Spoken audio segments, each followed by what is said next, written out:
జలధారలు ధరణి నుంచి ఉప్పొంగుతాయి, జలపాతాల నుంచి జారిపడతాయి. కానీ చెట్టు నుంచి నీళ్లు ఉబికి రావటం ఎక్కడైనా చూసారా? చెట్టు కాండమే కుళాయిలా మారిపోవటం ఎక్కడైనా గమనించారా? ఈ అద్భుత వింత ఘటన అల్లూరి జిల్లా దేవీపట్నం మండలం పరిధిలోని పాపికొండల నేషనల్ అటవీ ప్రాంతంలో చోటు చేసుకుంది. ఒక చెట్టు మొదలు నరుకుతున్న కొద్దీ నీళ్లు ఉప్పొంగి వస్తున్నాయి. కింటుకూరు అటవీ ప్రాంతంలోని బేస్ క్యాంప్ పరిశీలనకు వెళ్లారు కొందరు ఫారెస్ట్ అధికారులు.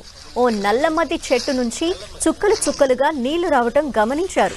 దీంతో వారు మరి కాస్త చెట్టు కాడను నరకగా అందులో నుంచి మంచినీళ్లు బయటికి ఉబికి వచ్చాయి.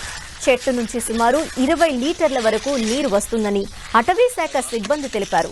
దీనికి సంబంధించిన వీడియో సోషల్ మీడియాలో ఫుల్ వైరల్ అవుతోంది. ఇప్పుడు